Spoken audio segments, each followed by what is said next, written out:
and that the second film goes over the fact that that was obviously from his perspective wrong. I don't believe at all he would do that. It's really stupid. I hate it. I've always felt with Garfield's Peter Parker, they try way too hard to make him different, and it just doesn't work. It's strange. And then when you watch Spider-Man 1 and 2, oh, especially 1, how that is toned and done consistently. It's so fun and charming. Yeah, and also the way that like the other films. Tobey Maguire's Peter Parker is just so they're not afraid to just make him a nerd. Yeah, he's just that is who he is. All those films issues, it's just the different kind of way is the film's made, especially like it's just so good. I love it. Like I've always loved how they just were not afraid to make him embarrass himself. That's one of my favorite things about Tobey's Peter Parker, especially like the way he would just like Anyway, hello and welcome to our predictions for WWE Backlash France, which has nothing to do with Spider-Man. A away whip. So we're in a bit of a predicament because at WrestleMania the belts got split. So I went into Dynasty with one half of it and defended it against Callum, and I absolutely demolished. I was very, very confidently in charge of that one. Which means that, Callum, you're not actually eligible to compete for the belt on this one. I've lost that privilege. Yeah, which means this is going to be a unification match for the... Ooh, very nice. For the predictions champion. And it's happening at the most mid-card show of all time. But with a potentially all-time crowd. Yes. Because just like Backlash last year, which was in Puerto Rico, this one is in France, and from the SmackDown that just happened, it seems like it's going to be a very white-hot crowd. So much so that they got warnings. They got warnings for the decibel rating. Decibel warnings. Yeah, it was too loud. Yeah, noise control in Lyon was telling them to calm it down. I got a friend from work from Lyon, actually.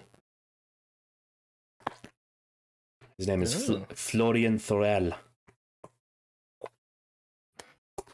Anyway, yeah, we have Backlash in France. I've always said this. I love how Triple H is taking the B pay-per-views to so many countries. I think it's genuinely something that WWE should have done like decades ago. And somehow it took them this long to get to it. It took them until... I mean, they did the Saudi stuff in 2018, but if we're talking like regularly visiting other countries for pay-per-views, we're talking since we came out of COVID. That's really when it started. Yeah. And it's been fantastic. Well, it's what the fans want. I mean, it's so good. I mean, you have all these people who wait all their lives to go to a big WWE show, and they don't come to these countries too often, and when they do, the fans are so excited. It's it's just like when you went to Elimination Chamber in Perth. Yeah. Same thing. 1,000 people. Same thing. It's huge. Spreading it out and not just having it be the same American towns where the same people get the same shows every year. So yeah, I think it's been a fantastic success doing this, and also it only further pushes the market for shows to be in other countries and for other countries to get into WWE. And I think what I'm really looking forward to long term is when they eventually start bringing like the big four pay-per-views to other countries, like SummerSlam, the Royal Rumble, Survivor Series, and of course WrestleMania, which I think a lot of people want to see WrestleMania in London, which would be insane. And we know that a big stadium show in the UK can work because Callum went to one last year. Yeah, with AEW All In, which was awesome. So WrestleMania in London, especially at Wembley, could be great. That would go nuts, especially the Raw after. Yeah, but like, this year, we got this in France. We've also got one in Germany. We got Saudi Arabia shows. We got Scotland, yep. Clash at the Castle. Castle. Yep. Bash in Berlin.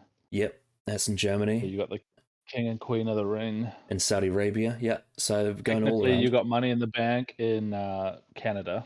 Yeah, I still count Canada as international because those crowds are great in Canada. I mean, if you go back to see bloody last year Elimination Chamber, which was in Canada, the Roman Reigns Sami Zayn match, that crowd was so loud for that match. And then, of course, going all the way back to when they did WrestleMania in Canada, Rock and Hollywood Hogan, that was a loud crowd, 2002. But yeah, the international thing is fantastic. It's great for business. It's great for fans. And I'm so glad that they're continuing it. This is in France, and we have 5 matches. Anything either of you want to say before we get into predictions? I don't really have much to say. I think it's a pay-per-view that is happening in a very hot crowd, which is cool. The actual build hasn't really been that significantly interesting throughout, unfortunately. But I'm hoping that the wrestling will be very good. Yeah, was Bailey even on the poster for this one, or did they leave her off again? No, she's always the black sheep. They never feature her. She's also not on the poster for the King and Queen of the Ring. She's off that one. She was at the kickoff show yesterday, thankfully, this time, unlike at Mania. So that's something. Yeah, I think if this wasn't an international show, I'd be pretty like okay, I'll watch this. Kind of like what we had going into like Payback and Fastlane last year. It was just like your sort of standard B show American pay-per-view. It's like, okay, I'll watch this. But when it's in another country, even if it's not a massive show in terms of results or hype, there's something about the fact that it has a hot crowd that makes it worth watching. Yep, Tiffy Time is international. I mean, did you see the pop that LA Knight got on SmackDown? Jesus Christ, it was loud. Yeah, they went Le Knight. Yeah, hometown hero, Le Knight. Yeah, and they were doing a football chant during Cody's promo.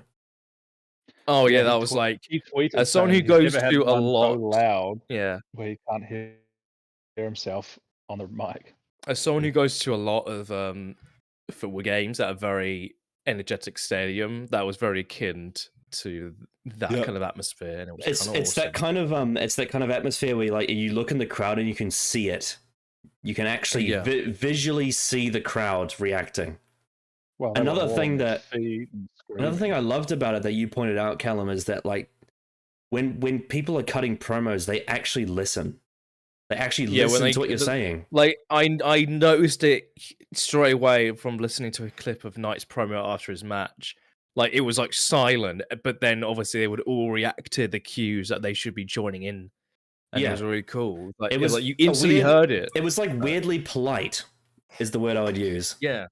So it makes it like every other crowd is just people fucking talking. It's kind of like it's kind of like because the Japanese crowd is like that. They always listen to what you're saying, but they don't react as loud. Whereas this one, like they would be quiet when you're talking, and then when they want to react, they react loud. It was interesting. Yeah. Seeing them all sing Randy's song was good. Yeah, that was cool. You would love that. Absolutely. European crowds are often just superior to the American crowds, like almost every time. Yeah. And I think it's probably because of the way you're brought up at school. I think that's what I've read about it, is that it's very common in Europe. Because sport is such a like big. I know sport is big in America, but it's not the same thing. Sport in Europe, especially stuff like football, like crowd sort of interaction or crowd like atmosphere is such a big thing here, especially here in UK. As I said, I go to a lot of football matches in the last like 2 years, and atmosphere is such a big thing to the place that I go to. So like it's why fun to see be in like this kind of product. It's why football during lockdown was so depressing, because that you couldn't like that without that crowd. It's just ugh. Yeah. I'd say It's it's just the not the same for same. us as well when we're at the rugby and stuff. Yeah, it is pretty good at the rugby, I have to say. When it's like a test match, like an international test match, or like a World Cup game, that kind of thing is pretty good. And also, I think the rugby league is quite good too. Actually, in Australia, they're pretty loud. But yeah, I think the European football crowds there's something about that that hits different. But also, the Yanks get it every week, so they're not as loud every week, every month. They're overexposed to wrestling, and also their chanting culture just isn't as fun. Yeah, that's why it's just I love the international shows. Yeah, a lot of the American chanting culture seems to stem from that sort of, it's that high school like structure where it's very, about like an American football and basketball and in baseball, they have this, well, especially basketball and American football, it's the whole culture of cheerleaders chant and then the crowd reacts. Whereas with Europe, a lot of that is inspired by the fact that at primary school, you every single morning have to sing songs, is what I've heard. I mean, did you have that at school, Callum? Because I've heard that's very common in the UK and in Europe, is singing songs. Is at school, especially primary school, your teachers get you to sing every morning. Oh, Did you maybe have that? they did, but my memories, and I don't think we did from at my school. I mean, I know that what I've read is that's what it was like at one point, is that was mandatory. Like every school had singing in the morning, which is why the phenomenon of like chanting and singing at sports games stems from that, because everyone knows those songs off by heart. Because like that, loads of like iconic songs in media get like used for chants at football. But I just think it's funny because it's like the songs they will learn at school will be like the more traditional sort of classical stuff, right? Like very sort of what you expect. But then they will turn that into like really fun sort of pop culture music. Do the same with that. Anyway, France should be the highlight of the show, hopefully. I mean, it seems like they will be, unless the police come into the arena and arrest all of the fans for being too loud. It would make for good TV. Oh, and John and Charlotte are both in France. Yes. Oui. Merci, mon ami. Also, Regan, you went to Paris last year, didn't you? Or was it this year? It was last year. Yeah.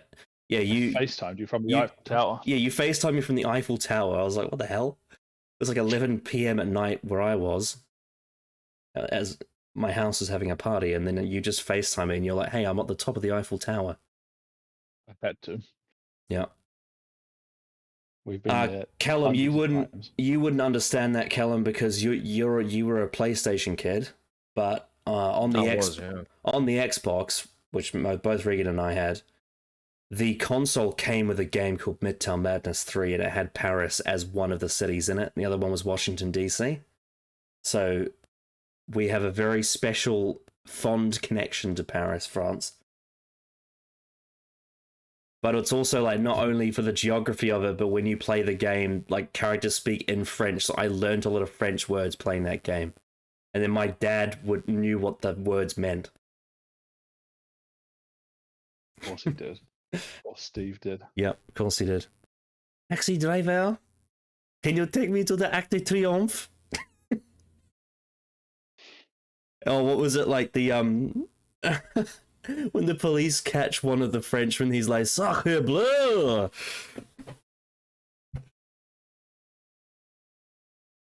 Anyway, wrestling. Wrestling. I'm just too excited to talk about France. So let's talk about Randy Orton and Kevin Owens versus the Bloodline, the new Bloodline, Solo Sikoa and Tama Tonga. So now we have Tongans in the Bloodline, not just Samoans. Now we're extending the islands. Tama Tonga is one of the sons of Haku. He's been in New Japan for many, many, many years. Regan and I have met one of his cousins, Bad Luck Fale. So there is a relation there. Tama Tonga is 42 years old, but still is in great shape. Doesn't look it. Yeah, he's been presented as a monster killer. He even drew blood, which was cool. Ran over Kevin Owens. Yep. Crashed his car. Yeah. For me, this is easy. I think the Bloodline has to win. I think Tama Tonga has to win his first pay-per-view match to really establish who he is. And I suspect it's quite possible, because there's, reports that he's signed. I suspect that Jacob Fatu might make an appearance at this show. Who is Surely they're going to add a stipulation to the match. It's not just going to be a normal match. I don't know.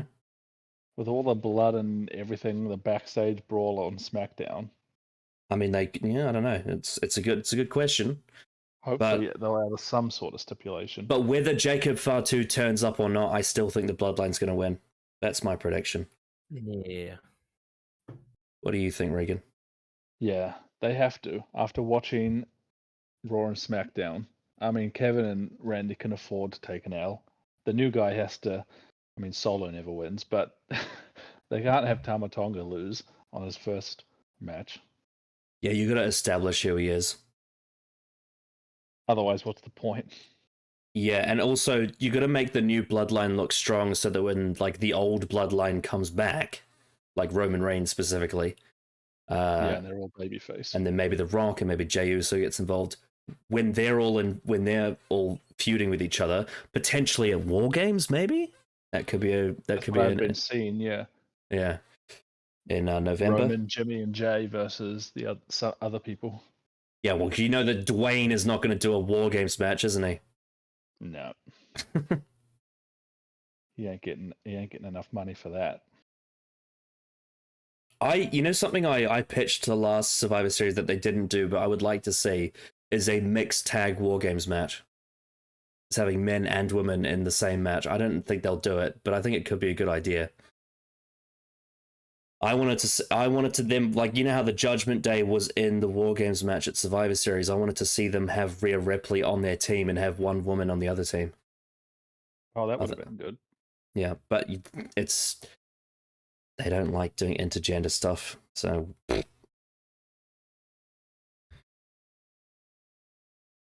Even though they don't seem to mind when the men are wrestling and then the women help.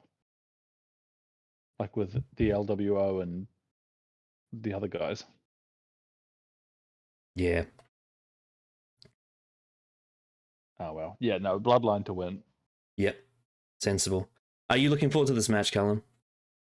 Yeah, it should be all right.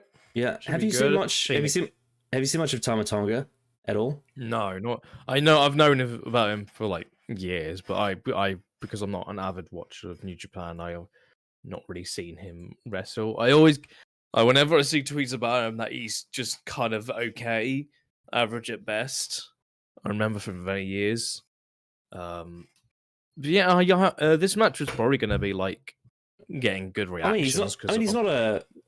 He's not like a 5-star match machine, but he's got a presence. No. He's really charismatic, I think. He's got a decent look. I especially liked him pretty well. To be fair, especially liked in New Japan when the Gorillas of Destiny had that face paint. That was cool. But I do recall. It's not like I went out of my way to watch a Tama Tonga match, but what would happen was I'd be watching a New Japan show that had one of his tag matches on the undercard.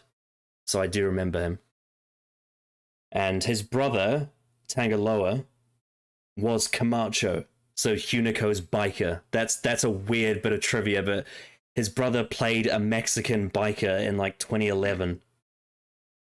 Hunico, who was also Sin Cara.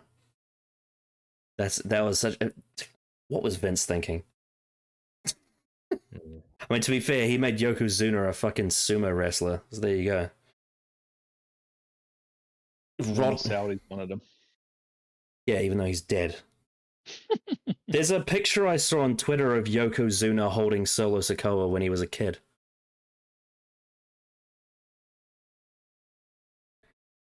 Anyway, we have another tag match.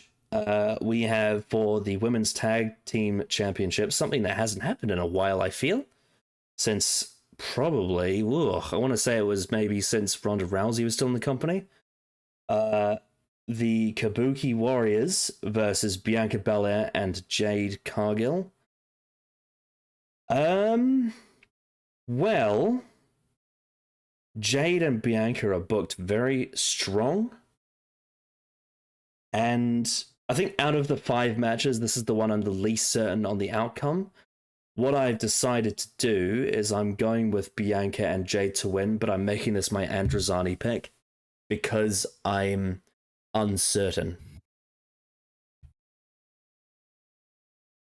I don't think they're going to have the new girl lose, though. Jade Cargill? Isn't that, yeah, like, isn't that going to, like... Do you think, like, Connor, do you think this is going to be Jade Cargill's first loss? No. Yeah, exactly. If they're losing, if they're losing, it's Bianca Belair who's losing, but she barely ever loses. She's very protected. I think they're gonna have her do an undefeated streak again. I think that's what they're going to be doing. Yeah, I'm kind of annoyed. I wish they'd there's so many other tag teams that I feel like they should get the belt, and they're just giving it to a brand new two that weren't even a team. Well, they are now.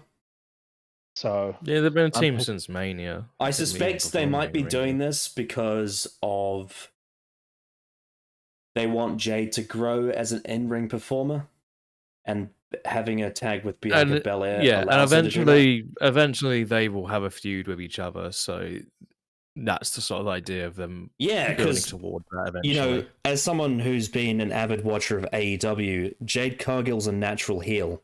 She's not a natural babyface. 100%. She is amazing to heel. Yeah. Yeah, well, I'm going to give it to Jade and Bianca, and I'm going to make it my Genesis pick. Okay. Because there's no way they're having Jade Cargill lose. All right, then. Fair enough. So... just write this down. Yeah, they're kind of having Jade as like the powerhouse hot tag at the moment, seems like.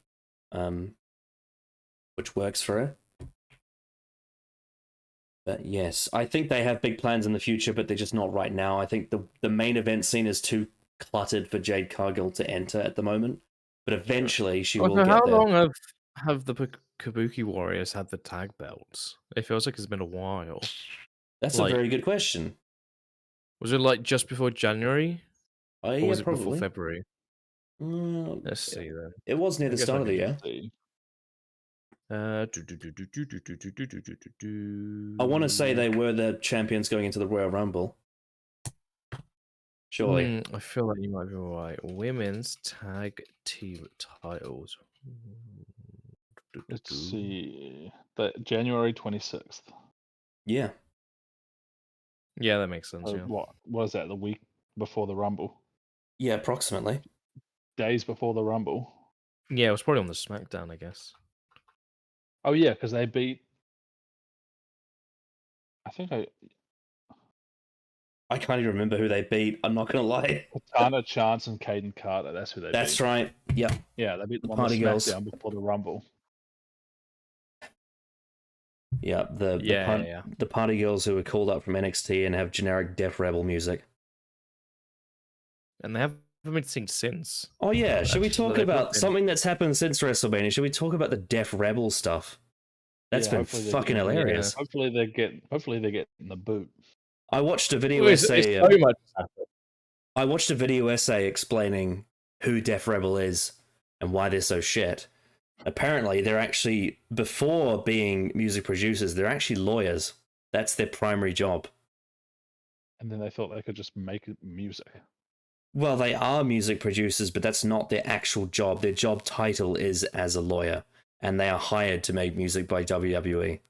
And it's like, well, what do you expect? You're going to pay lawyers to make music. Of course, they're not going to like put time and effort into it because you're not incentivizing them to make music the right way. It's why you could hire Jim Johnston. Well, a lot of Def Rebel's like more successful songs are the ones that had more time put into them, or they're songs that had collaborations with other artists. You know, like the head of the table Roman Reigns theme, they spent months, absolutely months upon months making that song because they kept on giving them a version of it, and then Roman Reigns wasn't happy with it. He just kept on telling them to change it until he was happy with it. And then, you know, for example, Rhea Ripley's theme is a collaboration with a different artist. I do think they have a few good songs, but most of it is very, very generic, and a lot of it uses the same, that weird sort of snare drum sequence. You can hear it in so many of their songs. I think that a team of artists who specialize in different genres would be a better idea. I also think if Jim Johnston's up for it, I think bringing him back as a part-time person would be awesome. I mean, at the very least, put him in the Hall of Fame. Yeah. Fucking deserves it. Well, I don't know who. I mean, Jim Johnston didn't say it was Vince, but he said someone within the company was against him. I don't know who it was. Maybe it was Kevin Dunn. I'm not sure. Well, he's gone too, so that's fine. Yeah, he's also gone. Thank fuck for that. What was it? What was the... I think Triple H said it was Lee Fitting is the new director of like the camera work and stuff, and he's been doing excellent. Yeah, it's because all the shots have been great. Yeah, Lee Fitting has like a vision, and he actually is open to all creative the ideas. Shots are so cool. Yeah, he's very much more open to creativity and, you know, implementing interesting ideas. Whereas Kevin Dunn was very set in his ways. You know, he'd been producing the show since the 80s and just kind of was stuck in his vision. Anyway. Yeah. So that was the women's tag match. Then we have the World Heavyweight Championship match. We have Damian Priest versus Jey Uso. Priest has just won the belt, and I think, personally, I think having Drew be the next person to hold that belt is the right idea. Some people have theorized that if Drew wins it off Jey Uso, maybe that's better because Jey Uso is a babyface and Damian Priest isn't, and also Jey Uso and Drew have beef. But I don't want Damian Priest to be a transitional champion within like fucking 1 month between his win and his loss. I think that would be silly. So I've got Damian Priest to retain with Judgment Day interference. What do you reckon, Regan? I have no idea. I feel like he has to win it, but Jey gets such a good pop from everyone. He does, yeah. And the Judgment Day have been messing everything up. That's true. Jey did have that massive shiner on his face. Yeah, but Jey Uso, yeah, as you said, Jey Uso had the worst match at WrestleMania. Yeah. He admits it too. He didn't say like his time was cut. Everywhere they go, the crowd. Remember? I don't know if you've seen the clip. Obviously, we've all watched the match, but the clip of Jimmy telling, I can't remember who it was, but I'm assuming it's one of his kids. Told his daughter to get off her phone while the match was going on. He told his daughter, "Get off your phone. Get off your damn phone. Stop doing a fucking super kick, bloody super kick overdrive high." Yeah. So yeah, I'll say Damian wins it, but Jey could. I think it should be a good match. Yeah, I think this could be a bit of a dark horse actually in ring. They have. I think these two are probably compatible, given that their styles are different. So I suspect it will be fun. Another match that I think should be a lot of fun is the triple threat match for the WWE Women's Championship, which is Bayley versus Naomi versus Tiffany Stratton. Yeah, I suspect this will be a lot of fun. I expect Tiffany to be very over in France. Yeah, I mean, she was on the press conference, and then when she came out on SmackDown. Yeah, I suspect that because it's a triple threat match, I've gone for Bayley to retain, and she's probably going to pin Naomi. Yeah, I hope so. That's the right move. Yeah, it just seems like ever since she came back from TNA, Naomi is just the person who loses in the matches. So and Tiffany's so hot right now, you can't pin her. I mean, you Don't could. wanna lose. I mean, I guess you could, but why would you? No, pin Naomi. It almost seems like a what's the word? I can't remember what the phrase is, but like it seems like Tiffany Stratton winning Money in the Bank seems like a very obvious thing that should happen. You know, the pink briefcase. Money in the Bank. Yeah, she said she wants to. She said she wants to bedazzle it and make it pink. Yeah, Barbie briefcase. Yeah, I think Bailey will retain. She's just won the belt. Yeah, exactly. And she's only just won it. Pardon the pun, but it's not Tiffy's time just yet. Nah, give her the briefcase. Yeah. Are you looking forward to this match, Mr. Callum? Yeah, it should be very good. It's a shame that all the stuff that happened with as we kind of referred to it before, with like, all the stuff with Bailey seemingly just in terms of like presentation just isn't really getting the fruit that she deserves. You know, it's really strange. Multiple times it's even, and production side of things has been really weird with her graphics. It's very funny. I don't know if you saw it on the kickoff. Oh, they Her gave her belt the that was NXT shown championship. was the NXT Women's Championship instead of the WWE. that. Yeah, it was. I It's saw the very other odd. photo where she got announced as Brock Lesnar. Oh, he's doing COVID, yeah, and that's a With great Paul. nameplate. Tiffy will get a great reaction, 100%. Yeah, I think this match, it could be all right. Could be. I hope it is. There just isn't really much. It's the match that should happen, and I think we all wanted it to happen, and thankfully it is happening. I just think in terms of the story, it's probably not fully there, but you know, Bailey, Naomi, and Tiffy, they could actually put off like a. This is the match that probably could be like the sleeper hit of the show. So hopefully it's that. Well, you've also. If they get it. I think part of the issue is that they've just done a draft, and the rest of Damage Control has gone to Raw. Yeah. So Bailey is left without a built-in feud going to this show. I guess did you feel like the feud was over after Mania? It seems like it's come and gone very quickly. Yeah. I think Damage Control will meet again at some point. I would have thought they would have at least done a match between Bailey and Dakota Kai. They did do that. They did it on SmackDown, and Dakota lost. Was that before Mania? Yes, it was. Yeah, and see, I feel like the belt is what I thought they would have done. Yeah, well, they don't see Dakota as a main event wrestler, unfortunately. So, and that's annoying. You can't have that. Because Dakota is like unironically like really good. They see her as the Dolph Ziggler of the women's division. No.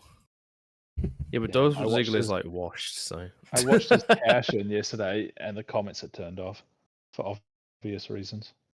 What, Ziggler? Yeah, if you watch his cash in, the comments are turned off because it's against Del Rio. I think most videos back then had comments turned off. Yeah, there's a lot of old, like stuff from like 2011, 2012 comments are like turned off. But it's probably as well because Del Rio's in it. No, I think it's just I think it was turned off when it was uploaded. If you go to any video from back then, it's there pretty much. There's no comments allowed. I want to say it was maybe around like 2015-ish that they started allowing them. Yeah, like a lot of the John Cena and Brock promos don't have comments on them from like 2011. Yeah, it's just what they did back then. I don't know why. It always annoyed me, actually. I don't know if was it always. I guess only people could do was watching it around that time could tell. Yeah, YouTube was just a different. It was just a different place back then. Yeah, look at like if you I just searched up John Cena The Rock 2011, and like you know how different YouTube is now with like big corporations when the title is the same as the description. SmackDown, John Cena calls out The Rock on Raw. and the description is SmackDown. John Cena calls out The Rock on Raw. Well, yeah, because it was just a republishing of their WWE.com video. Yeah, that's what it was. Yeah. Now it's completely different. Yeah. Anyway, yeah. So actually, should we talk a bit about the draft? It was very. Nothing happened, and it was quite shit. Yeah. The only Why interesting. Would you draft someone on your brand back to your brand. That's how they do it now. They have polls, and then you can retain it doesn't people. Make any sense. That's not how a draft works. A draft is to get other people. You'd think so. Remember when they had the remember when they had the superstar shakeup and it all happened off screen and they just turned up? Yeah. Oh yeah, I remember that. What the hell? Yes. Yeah, just entrance of superstar. I think the most exciting part of the draft was all the NXT picks, but I just don't know if they'll be used on TV. I mean, Dijak, surely Dijak gets some TV time. Well, yeah, surely Dijak does, yeah. He's been fantastic. And what did he say? He's like, T-Bar is dead, and you're all going to get ratioed.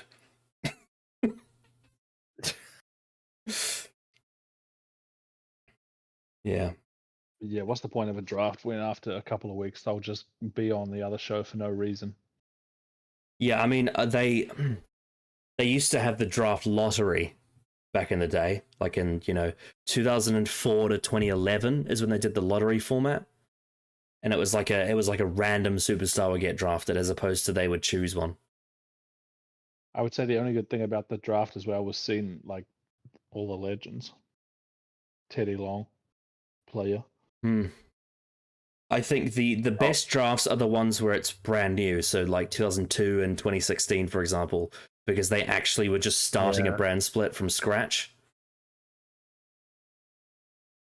Also, that CM Punk and Drew McIntyre segment on Raw was hilarious. Yes. Did you see his Instagram story before he was revealed? Punk's Instagram story. He was just rattling off like on Drew, like, "Boo! This guy fucking sucks." It's so good. Yep, they've been trolling each other. It makes me think that Punk is actually going to be back like in a couple months, pretty soon. Yeah, I mean, he's not wearing the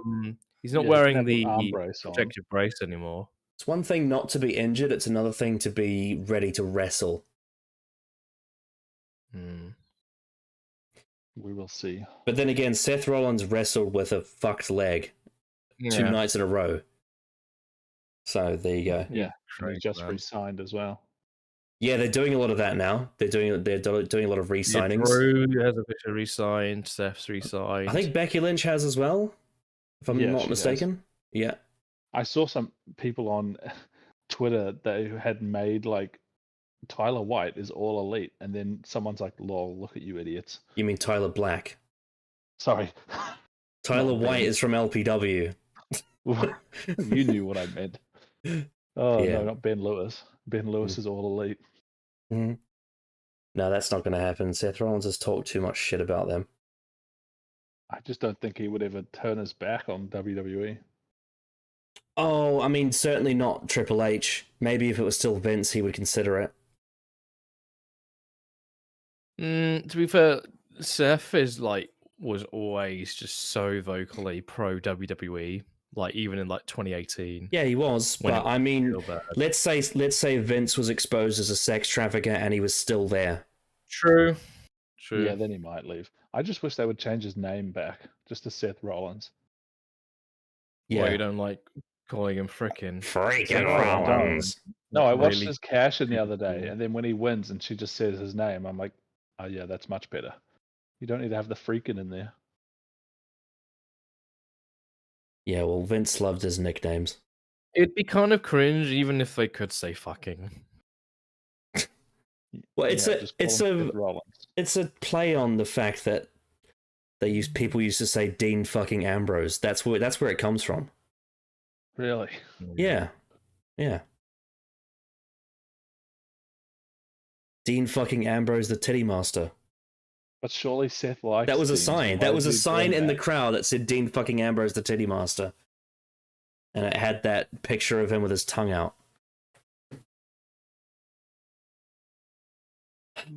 John Moxley.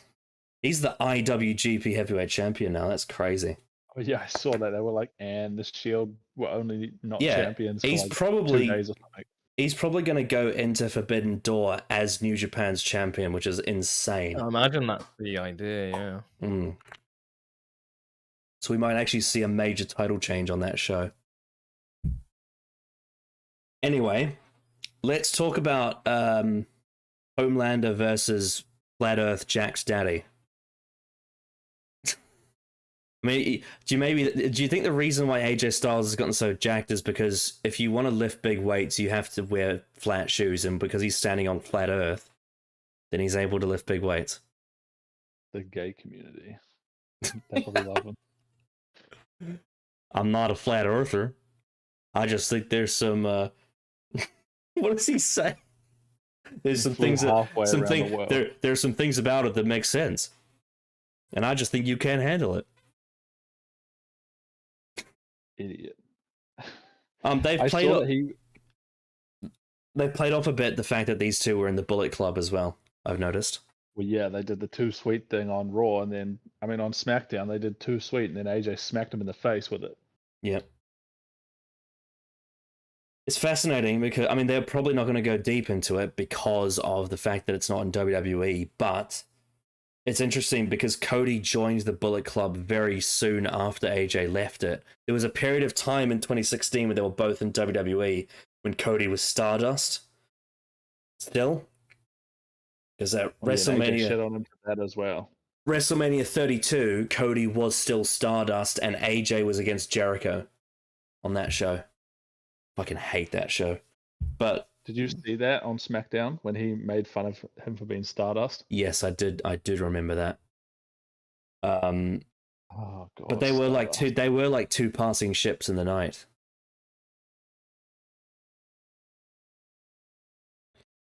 Yeah. And I saw that AJ faced Dusty for the. Yeah, he did in TNA. He faced Dusty Rhodes in TNA. That's insane. It's like over 20 years ago. He's fighting his son. Yeah. So the only thing I have to say about this that's weird is the same. It's funnily enough exactly the same thing I'd say in 2016. Why is AJ Styles challenging for the top belt 1 month after losing? Because in 2016 he lost to Jericho, then he faced Roman.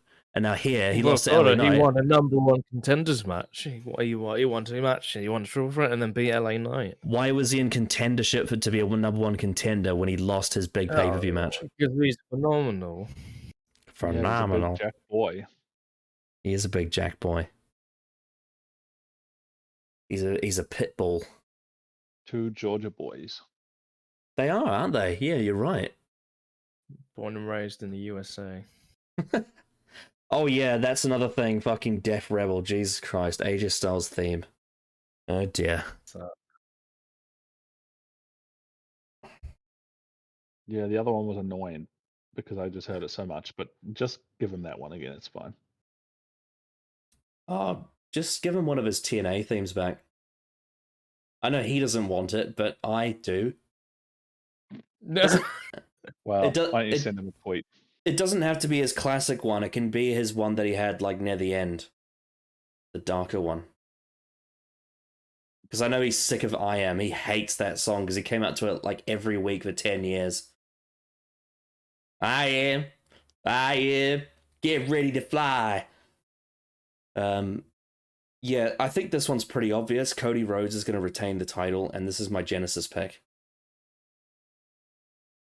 That makes sense. I think it's very obviously, yeah, he's going to retain. Imagine if Cody lost the belt. That would be funny. Very funny. Be awful. Yeah, it would be catastrophic. Yeah, he's going to win, and this is my Androzani pick. All right. Very interesting. Cody Rhodes, Androzani pick. I think this match could be great. AJ's been in great shape. even with his age, he can still go. Cody is obviously in his prime, and the French crowd should be awesome.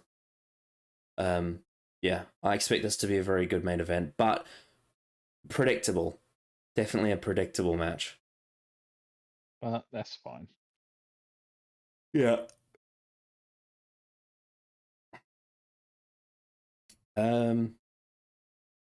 Yeah, I don't have much more to say, to be honest.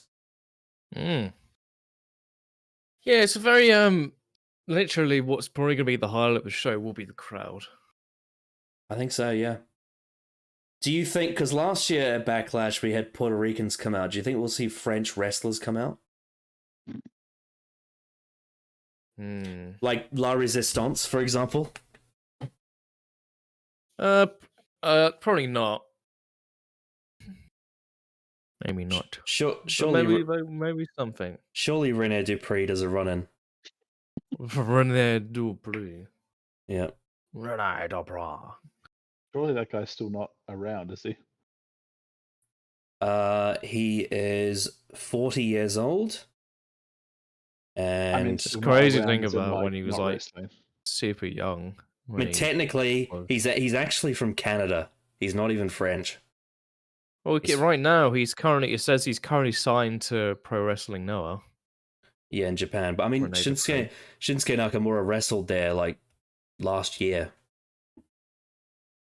So, you know, anything's possible. His Wikipedia page says on May 21st, 2022, Dupree and Wagner Jr. lost the GHC Tag Team Championships.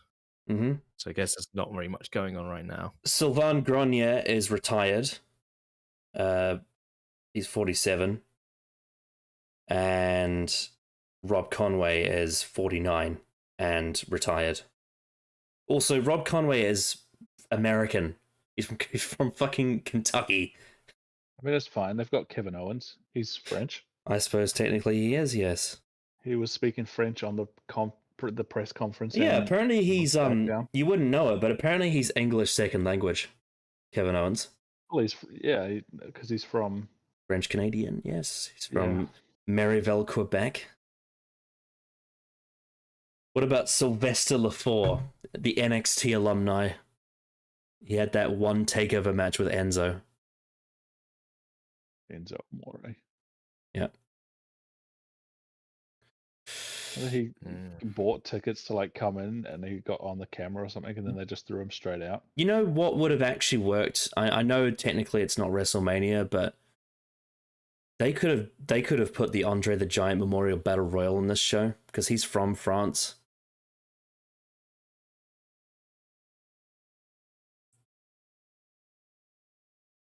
But I don't know. Do you think they'll do anything Andre related on this show? They'll probably surely show something. He's the most famous. He's the most famous wrestler from France by far. Maybe. Will Maurice make a cameo? Bronson Reed just walk out with the trophy and then turn around and go back.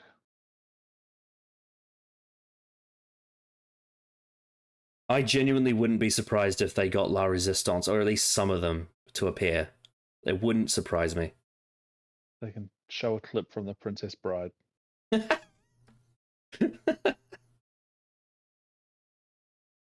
Alex's favorite movie. Yes. Yeah, I mean, really, the only options I can think of are Maurice, La Resistance, and Sylvester Lefort. Because there hasn't been that many famous French wrestlers that are still alive. I mean, if Miz was there, it would make sense for Maurice to walk out. But if she just walks out, it's kind of weird. Yeah, it would be strange. Anyway. Yeah, Sami Zayn doesn't have a match on the show. That's weird. No, he doesn't. Really strange.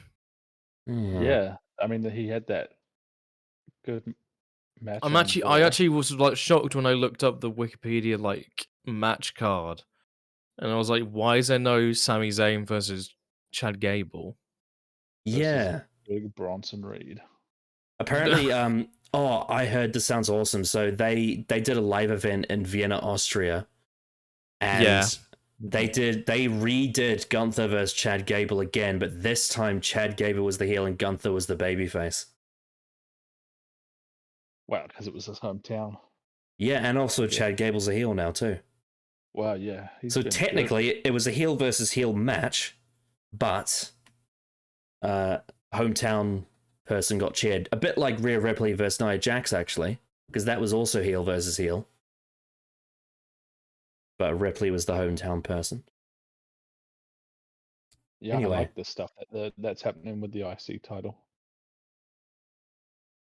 Yeah. Yeah, it's very interesting. Actually, there's one more thing we can talk about. Have you been reading those stories about The Rock? About pissing in a bottle and turning up late to films? No. There was also an explanation of apparently what happened behind the scenes at the start of this year. So some people speculate that Triple H intentionally booked Cody to win the Royal Rumble so that Dwayne would be forced into a corner. Well, yeah, because no one wanted to bloody see that. Yeah, Dwayne came back with the power and with the intention to face Roman, and Triple H basically was like, well, if I book this, the fans will force it to happen. And that's exactly what happened. So he played a game with him. It's his company. It's technically not his company, but he does run creative. Yeah, well, he's doing it better. God, that would have been an awful main event. Well, especially with The Rock as a babyface, yeah. Thank goodness he saved it. Yeah. Well, I mean, I think The Rock didn't want to have another public embarrassment, to be honest. Because, yeah, it was funny. Like, Rock was talking all that stuff at the press conference, and then Triple H came out and he's like, yeah, nah. Like, well, I think that's kayfabe. But there is a suggestion that there was a power play backstage. Basically, was what happened. Is that Triple H couldn't stop The Rock from booking himself to be in the main event of WrestleMania, but what he could do is he could force his hand by having the fans cheer for Cody. And then The Rock had to bend over backwards and submit because otherwise everyone would have shat on that main event. Yeah. And it came across as so confusing as why would you book both at the same time? But it seems like actually that it was two different people with two different ideas running creative. But they did great business, so it worked out in the end. Wayne went into business for himself. Yeah, but apparently, there's reports like he's been turning up to film sets like 8 hours late or something. And what a dickhead. And then there was like something about like he didn't use the toilet, like he pissed in a bottle and then told his assistant to put it in the bin. What the hell? Yeah. It just all the power's gone to his head. Weird diva attitude. I mean, people also speculate that the Triple H has always resented The Rock as well, because The Rock got a lot of opportunities that Triple H had to earn. Why? Because he was part of Nepo baby. Samoan dynasty. Yeah, he's a Nepo baby. Talented, obviously, but a Nepo baby nonetheless.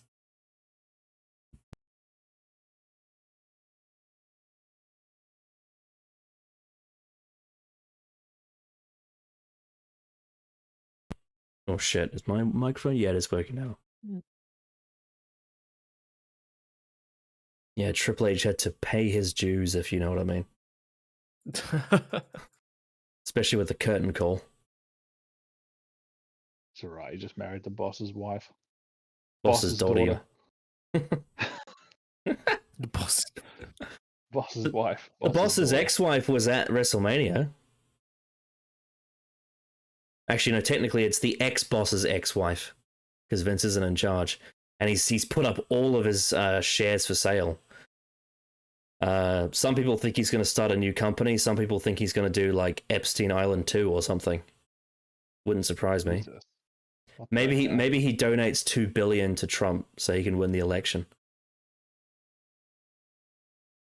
Yikes! Oh, buddy Trump. And there's this video that came out of him There was this video of Vince from like a few months ago with a walking stick. He looks very frail.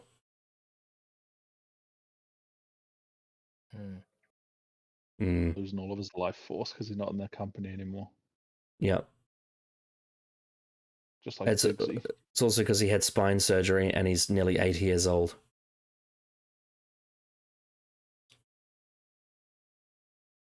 Anyway, would either of you like to say anything before we wrap this up? Hopefully it's a good show. Yep.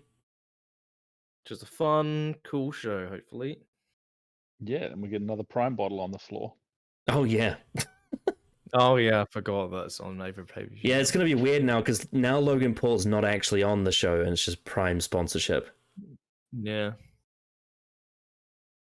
Not sure how to feel about that. I feel like I'd like it. Daniel feels about that.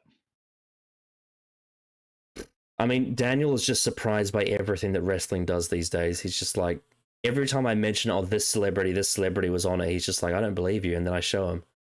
Like, Daniel watches NFL. Jensen thinks. Daniel does fantasy football. I mean, he does fantasy everything. I swear. He does, and when I say fantasy football, he does it for association football and American football. He does fantasy AFL as well. But when I told him that Patrick Mahomes was on WWE, he was just like, what do you mean? That's not possible. I'm like, yes, it is. Logan Paul brought him to Raw. And speed. And speed, yeah. I think it's because Daniel is so used to the idea of WWE not being mainstream because of when he watched it. Because when he joined, it was like balls deep in the PG era. The first show he ever watched, the main event was John Cena versus John Laurinaitis. Oh, what a joke. Yep. Ugh. Jesus. That main evented over CM Punk versus Daniel Bryan for the WWE Championship. God, Daniel's comments at wrestling is just so funny. As he said, he's like, I don't like CM Punk because he has too many tattoos. And he's like, I don't like Daniel Bryan because he needs to get a shave. Classic Chapman. And so he says he doesn't like Wade Barrett because his nose isn't symmetrical. That's because he's a bare knuckle brawler. Yeah, and he's like, oh, he shouldn't have gotten into fights then.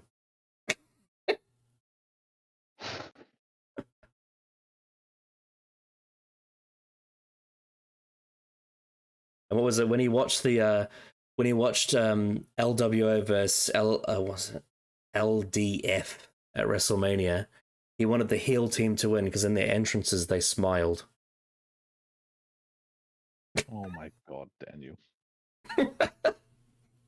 He's the same man who nearly threw up eating bloody mayonnaise. Oh yeah, that's right. Or whatever it was.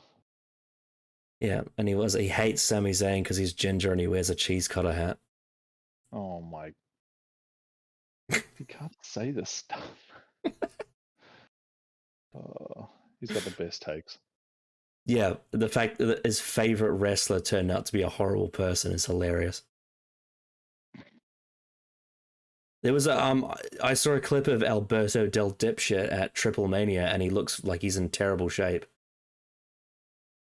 He had a match and he wore a shirt.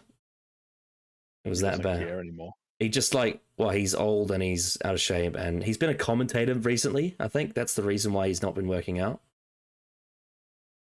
But he definitely is not. I mean, he had because his best rivalry in WWE was with Ziggler, and he had a match with him, with Nick Nemeth at Triple Mania. But it was sad because they're both washed.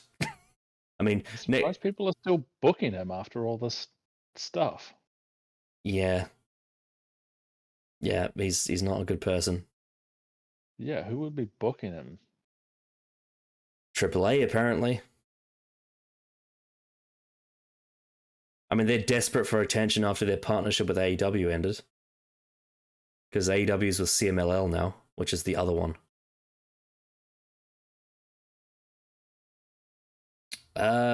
Right. So, yeah, Backlash France should be good. Hopefully it's a good show. Hopefully the crowd is not told to shut up because I want them to be as loud as possible. And hopefully in a year or two, or even a few years' time, they come back to France for a big 4 pay-per-view and they do a show in Paris in the stadium in Stade de France. That would be awesome. Because, Regan, you remember what the crowd was like for the Rugby World Cup? They were... Oh, yeah. They were great. Oh, yeah. And they would be great for wrestling as well. Stade de France. We just don't talk about who won that World Cup. Oh, you know, we don't talk about who got yellow carded and who got red carded, and yeah, we don't talk about that. I don't know what you're talking about. Lost by 1 point. What a joke. What a joke. Anyway,